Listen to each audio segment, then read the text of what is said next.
وكفى والسلام على عباده الذين اصطفى أما بعد فأعوذ بالله من الشيطان الرجيم بسم الله الرحمن الرحيم فاسألوا أهل الذكر إن كنتم لا تعلمون صدق الله العظيم.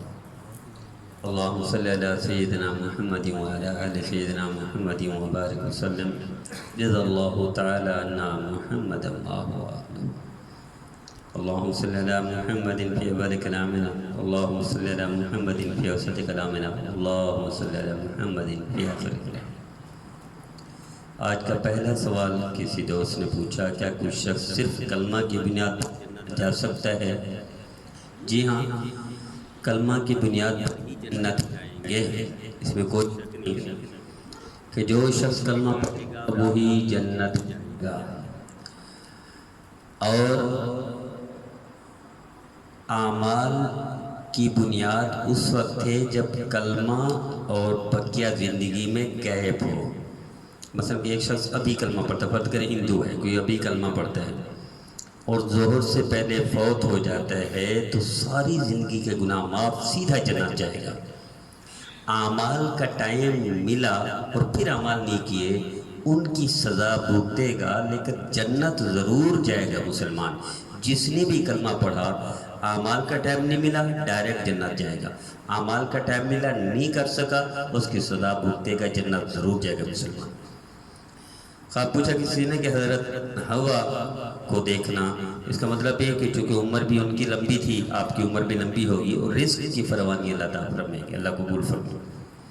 خواب پوچھا کہ رات کو جھاڑو دینا، یہ بہت سارے لوگوں کا مسئلہ ہے. وہ یہ سمجھتے ہیں کہ شاید رات کو جھاڑو دینا جائز نہیں ہے، منع ہے، حرام ہے. کوئی حرام نہیں، کوئی منع نہیں. بہتر یہ ہے یہ کام دن کے ہیں، ہماری بہنوں کو چاہیے دن میں کریں. لیکن اگر دن میں کوئی مصروفیت تھی، مشغولیت تھی، سفر میں تھے، کچھ بھی تھے، اب رات کو واپس ہے دے سکتے ہیں جھاڑو، کوئی حد نہیں، کوئی منع نہیں، کوئی شریعت نہیں اس کا وہ نہیں ہے، اس کا کوئی وبال یا کوئی وعید ایسی نہیں ہے. یہ من گھڑت لوگوں نے پھیلایا ہوا ہے کہ رات کو جھاڑو نہیں دینا. کیا گندی مثلا سفر سے مہینے کے بعد گھر پہ تو گندی جگہ پر سو جائے گی؟ نہیں. شریعت الطہور شطر الایمان، کیا مطلب ہے اس کا؟ نصف ایمان. نصف ایمان کس میں ہے؟ اس میں صفائی ہے. وہ صفائی گناہ کرے اب سو جائیں، کیسی شریعت پسند کرے؟ سوال بدل گئے. سوال پوچھا کیا قبر کا عذاب باقی ہے؟ ایک صاحب نے کہا قبر میں کوئی عذاب نہیں، قیامت کے دن ہی حساب کتاب ہوگا اور اسی کے بعد جنت یا جہنم. غلط کہا ہے اس نے. نبی کریم صلی اللہ تعالی علیہ وسلم اور روایتیں نہیں سناتا، میں بحث نہیں کرتا، مناظرہ نہیں کرتا، بلکہ ہاتھ جوڑتا ہوں.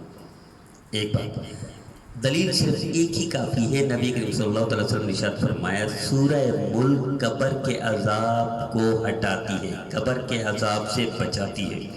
اس کا مطلب یہ نبی کریم صلی اللہ علیہ وسلم کا یہ ارشاد گرامی کہ قبر کے عذاب سے بچاتی ہے. سورہ ملک 29 پارے کی پہلی سورت، مطلب سورہ عذاب ہے تبھی تو بچاتی ہے.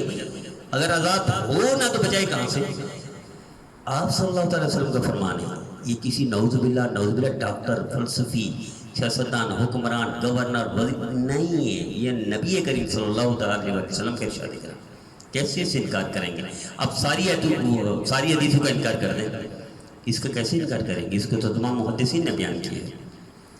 سوال پوچھا کہ ساتھی نے 3 طلاق کے بعد دوبارہ صلح ہو سکتی ہے؟ حرام میں صلح.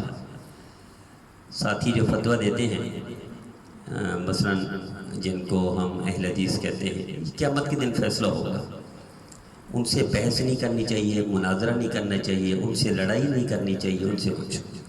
ہماری نظر میں یہ حرام ہے اس طرح صلح کرنا، حرام ہے ساتھ رہنا، حرام ہے پھر تعلق قائم کرنا. باقی وہ ہمارے ساتھی جانے، ان کے مسلک جانے، ان کی قبر جانے. ہم مسئلہ بتا دیتے ہیں، لڑائی نہیں کرتے، بس یہ خلاصہ ہے. صاحب جو کسی نے کہ میت کو دوسرے شہر میں لے کر جانا جائز ہے؟ کوئی جائز نہیں. 5 سے 6 کلومیٹر، 7 کلومیٹر، 8 کلومیٹر، 10 کلومیٹر تک گنجائش ہے کہ اگر آپ شہر میں ہیں. مثلا ہمارے کراچی میں کوئی صدر میں رہتے ہیں اور وہاں قریب کا قبرستان میں کوئی جگہ ہے، یہ یہاں پہنچتا ہے، مثلا اس میں پہنچتا ہے، یوسف گوٹ تک قبرستان میں پہنچتا ہے، جائز ہے.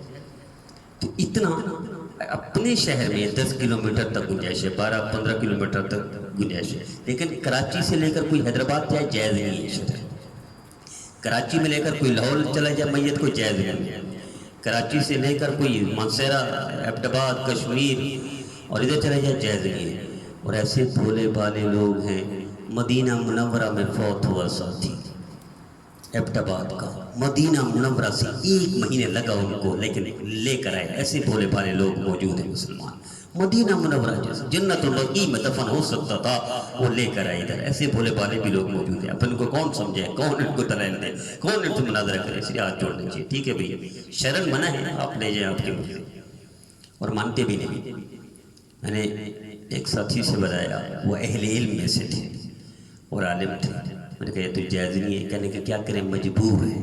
کس کے آگے مجبور ہیں؟ اپنے بڑوں کے آگے، اپنے تایا، چچا، پھپھا، دادا، نانا، ان کے ہاتھوں مجبور ہیں۔ اہل علم بھی اسی طرح منتقل کرتے ہیں ایک شہر سے دوسرے شہر، حالانکہ نہیں کرنا چاہیے۔ صاحبہ کے ساتھ نہیں کہ والدہ ہندو کے ساتھ رہے تو خرچہ پھر بھی بیٹے کے ذمہ لازمی ہے۔ یہ الفاظ بھی بیٹے کو ادا نہیں کرنی چاہیے، یہ الفاظ بھی ماں کے لیے استعمال کرنا حرام ہے۔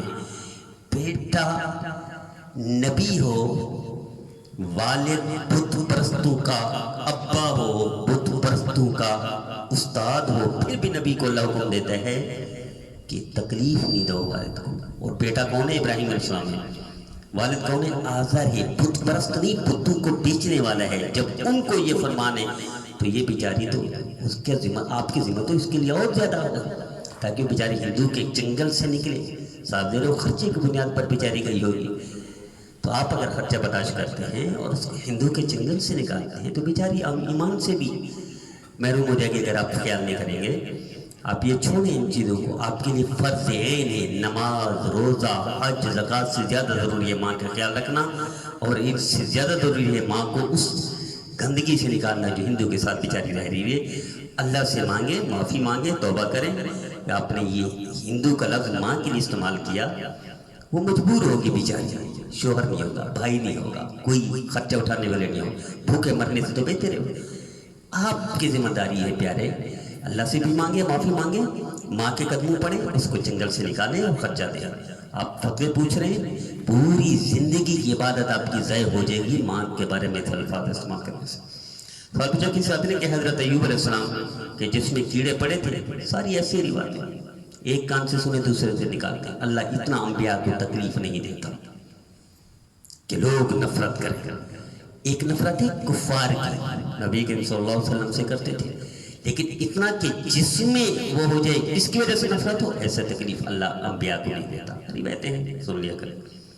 سوال پوچھا کیا جس بچے کا عقیقہ نہ ہو وہ ماں باپ کی بخشش کا ذریعہ نہیں بنے گا؟ غلط سنا ہے آپ نے، عقیقہ ہو تو بھی بخشش کا ذریعہ بنے گا، عقیقہ نہ ہو تو بھی بخشش کا ذریعہ بنے گا۔ کس نے کہہ دیا آپ کو؟ عقیقے پر بخشش کا دار و مدار نہیں ہے، فرض نہیں ہے عقیقہ، عقیقہ سنت ہے، اس پر دار و مدار نہیں ہو سکتا۔ جہاں سے بھی غلط سنا۔ خواب پوچھا کسی بھائی نے خواب پوچھا کہ آخری صورتیں پڑھنا، اس کا مطلب ہے اللہ آپ کو محفوظ کرے گا شیطان سے، جادو سے، بد نظروں سے اور شریر لوگوں سے، اللہ آپ کو حفاظت کرے گا۔ سوال پوچھا دریا سے ڈوبنے والے کی آدھی لاش ملے تو کہ جنازہ پڑھیں گے؟ جنازہ پھر بھی پڑھیں گے، مسلمان ہیں وہ، مسلمان کا احترام اس کے لیے اسی طرح باقی ہے جس طرح پوری لاش۔ سوال پوچھا کسی آدمی نے کہ حضرت عیسیٰ علیہ السلام کو مردہ یا کہنا ختم ہو گئے اور یہ مر گئے تھے، نعوذ باللہ، حرام ہے اس طرح کے الفاظ، مسلمان کا عقیدہ نہیں ہے۔ مسلمان دائرہ اسلام سے نکل جائے گا اس طرح کا، چونکہ یہ قرآن کا فیصلہ اٹھا لیا گیا ہے اور زندہ اٹھائیں گے۔ آپ اس کا انکار کرتے ہیں، اللہ نہ کرے باؤنڈری سے پاس کریں، توبہ کریں، استغفار کریں۔ ہاں عقیدہ ہے، کن کا؟ یہودیوں کا عقیدہ ہے، کن کا؟ قادیانیوں کا عقیدہ ہے، کن کا؟ عیسائیوں کا۔ عیسائیوں میں متشدد طبقہ، ہم تو مسلمان ہیں، ہم تو قرآن پر ایمان رکھتے ہیں۔ کس نے کہہ دیا آپ کو؟ سوال پوچھا کہ ساتھی نے صدقہ کس کس کو دے سکتے ہیں، کتنی قسم کا ہے صدقے؟ ایک ہے صدقہ لازم یا صدقہ واجب کہتے ہیں، اس کو فرض کہتے ہیں، وہ ہے زکوٰۃ۔ ایک یہ صدقہ بہن کو دے سکتے ہیں، بھائی کو دے سکتے ہیں، چچا کو دے سکتے ہیں، اس کی اولاد کو دے سکتے ہیں، پھوپھی کو دے سکتے ہیں، اس کی اولاد کو دے سکتے ہیں، خالہ کو دے سکتے ہیں، اس کی اولاد کو دے سکتے ہیں، ہر ایک کو دے سکتے ہیں، صرف سید کو نہ دیں کہ سید کو اصل مال دیں، صدقہ نہ دیں۔ احترام سید کا، کیوں نبی کریم صلی اللہ علیہ وسلم نے حضرت حسن اور حضرت حسین رضی اللہ عنہ کے حلق میں انگلی نکال کے کھجور نکال لی تھی کہ ہم صدقہ نہیں کھاتے۔ نبی سوال پوچھا کہ ساتھی نے کہ عدت کے دوران کسی کی فوتگی میں جانا اور قریبی عزیز فوت ہو جائے تو اجازت ہے؟ کوئی اجازت نہیں، اللہ کے ہاں وہ اصالِ ثواب کریں، اس کے لیے بخشش کے سوال کریں، یہ بہتر بنسبت اس کے کہ اللہ کی نافرمانی کر کے وہاں جائیں۔ سوال پوچھا کہ کیا بے نمازی اور سود خور کا نماز جنازہ پڑھنا چاہیے؟ آپ کو منع کس نے کیا ہے؟ نبی کریم صلی اللہ علیہ وسلم پڑھاتے تھے، تو آپ کون ہوتے ہیں اس کے لیے وہ کرنے کا؟ پڑھنا چاہیے۔ بھائی غلطی کی نا، اس نے گناہ کیا تو کیا گناہ سے نفرت ہونی چاہیے، گناہ گار سے نہیں۔ امت سبق کو بھول گئی ہے۔ میرے نبی نے گناہوں سے نفرت کی ہے، گناہ گار سے نفرت نہیں کی، کفر سے نفرت کی ہے، کافر سے نفرت نہیں کی، یہودیت سے نفرت کی ہے، یہودی سے نفرت نہیں کی، عیسائیت سے نفرت کی ہے، عیسائی سے نفرت نہیں کی، شرک سے نفرت کی ہے، مشرک سے نفرت نہیں کی۔ آپ نے تو گلے لگے۔ کلمہ پڑھنے والے کون تھے؟ کہاں سے آئے تھے کلمہ پڑھنے والے؟ سوال پوچھا کہ ساتھی نے کیا لڑکی پردے کے ساتھ رہ کر میڈیکل کالج میں وہ کرے تو اس میں گناہ ہوگا؟ بلکہ گناہ نہیں، ثواب ہوگا، اور لازمی تعلیم حاصل کرے۔ میں تو کہا کرتا ہوں یہ فرض ہے۔ یہ اگر ہماری بیٹیاں، ہماری بچیاں، ہماری بہنیں ڈاکٹر نہیں بنیں گی تو ہماری بہنیں مرد ڈاکٹروں سے علاج کروائیں گی۔ آپ کو پتہ ہے کہ کیا علاج ہو رہا ہے، مرد ڈاکٹر کیسے علاج کر رہے ہیں؟ فرض اس وقت ہماری بچیاں بھی ڈاکٹر بنے، فرض ہے۔ سوال پوچھا کہ ساتھی نے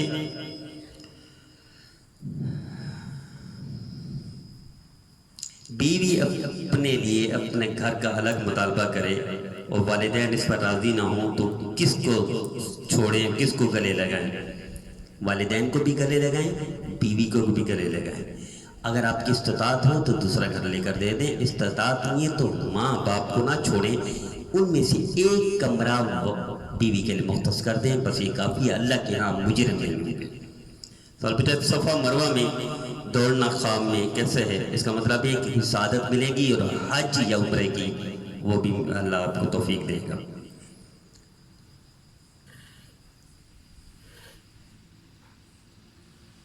کیا جانور کو اور کتے کو مار سکتے ہیں؟ اس کی اجازت ہے؟ ہر وہ جانور جو تکلیف دے، جو نقصان پہنچائے انسانیت کو، اس کو مار سکتے ہیں۔ بس اتنی سی بات ہے۔ اللہ ہمیں نبی کریم صلی اللہ علیہ وسلم کو فرما بردار بنے، اللہ تعالیٰ کی توفیق عطا فرمائے۔